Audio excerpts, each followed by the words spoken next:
Today we have one of the most legendary coaster experience ever shown in over 1,000 coaster spotlights on this channel, with record-breaking 10-kilometer launched exploration coaster pushing Planet Coaster to its limits by exploring an end-to-end mega fantasy world from the point of view of a riveting high-speed 80-mile-an-hour coaster. Good googly moogly. Get ready to explore the entirety of a fully imagined fantasy universe, from gorgeous lakes and valleys to mysterious ruins and underground layers. Travel even deeper into fantasy as it comes to life with industry, lumber mills, and farmlands, then venture even further into civilization's residential homelands to eventually embark to the pinnacle focal point of it all, the Castle Keep, which watches over the entirety of the lands from above. Experience it all in today's Coaster Spotlight, Above and Below.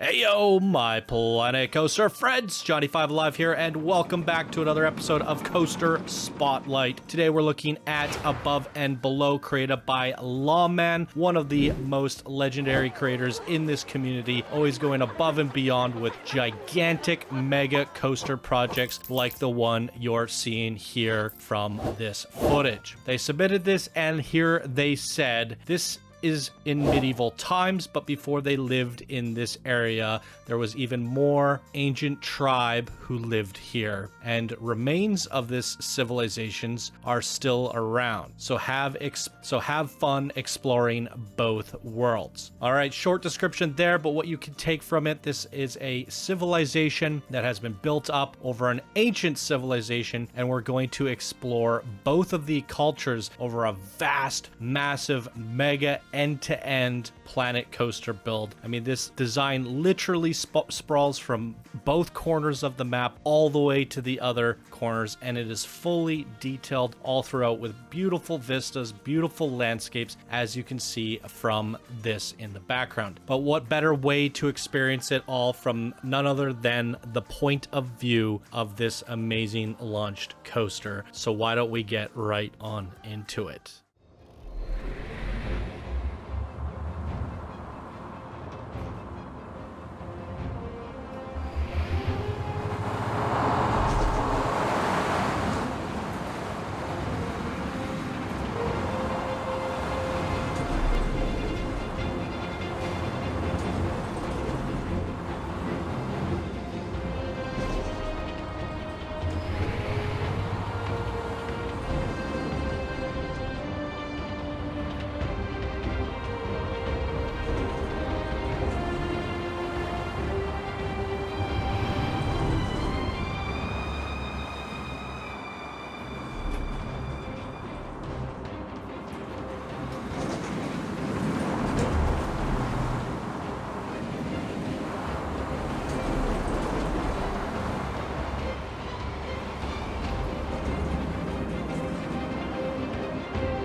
Moogly moogly. What an awe-inspiring coaster creation, coaster experience journey that was. Ladies and gentlemen, where do you even begin? The coaster experience says it all. Captivating, inspiring, legendary. What a journey. As I said from the introduction, this is an end-to-end sprawling mega map. I wouldn't call it a park because there's no theme park attractions other than the coaster itself, but it more or less is a fantasy universe. I mean, take away the coaster and just walk around, and you're basically walking around a Skyrim-esque style fantasy universe. I mean, it's really something beautiful and just inspiring. Yet again, I feel like a broken record, but that's what it is. Like, where do you even begin when you're designing something like this? Do you say, I'm going to sculpt an amazing map and then build on top of it? Where do you begin? Where do you end? How did you get here? That is the question. However, it delivers an incredible experience start to finish. Boy, oh boy. And with that said, this is Coaster Spotlight episode 1005 or something. Lawman has been here since the very beginning. Since this channel's inception, what, 5 years ago? Lawnman was one of the first to be here with one of their amazing, incredible coaster creations. In the first 100 episodes of Coaster Spotlight, they made an appearance every 100 or so, within every 100 or so episodes since then. They've definitely been featured every now and then, every 100 episodes since the beginning of time. And in fact, they were the star appearance of episode 900. Coaster Spotlight episode 900. We featured their mega coaster just like this. I'll put a link to that one in the description. If you enjoyed this episode, you'll definitely enjoy episode 900. And it's good to see them 100 episodes later doing something just insanely monumental. Wow. Again, looking at the coaster stats, we went 9,952 meters, which is basically 10 kilometers, 454 seconds in duration, average speeds of 50 miles an hour with max speeds of 81 miles an hour, a 40-meter drop. I mean, this thing is insane. 7.8 seconds of airtime, 21 airtime counts. It's all over the place. How do you design something like this? I don't know, but I definitely am here for it, to appreciate it, to take a closer look at it, and that is exactly what we did here for you guys today. Wow. What did you think of Above and Below, created by Lawman? If you want to see more of their creations, links to their workshop is in the description below. You can find all their old creations from dating back to 5 years ago. And if you follow those creations and take a closer look, there's more than likely a link in the comments saying, hey, you were featured on Coaster Spotlight episode 52.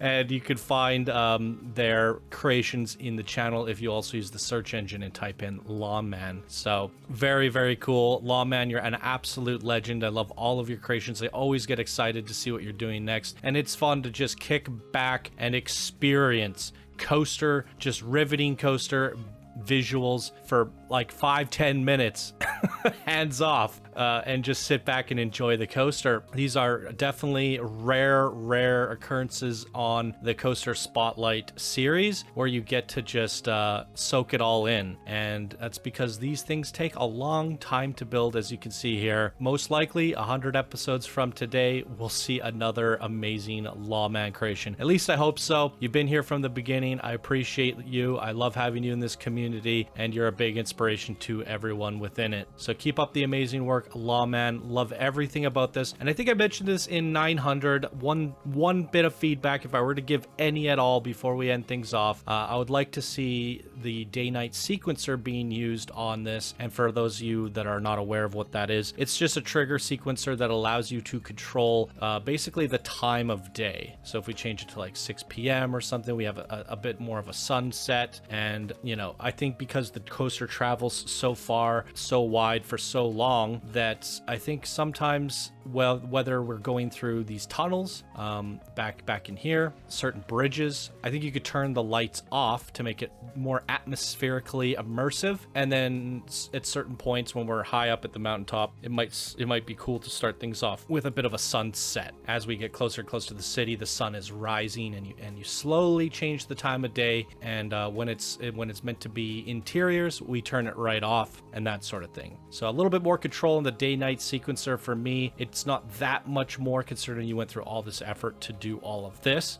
It would be cool to just have a few points of interest where the lighting effects change, because depending on the view, the vista, the point of view of the coaster, some times of day will look better than others. So that would be just about it for me, but I mean, that's it, because this is just legendary. Love it. Once again, love what you're doing, Lawman. Exciting to see another creation from you here today, so you get an immediate feature from me. What did you guys think? Fire away in the comments below for Lawman, and that is going to do it for me in today's episode of Coaster Spotlight. Thank you guys so much for watching, and I hope you all have a wonderful day. Bye now.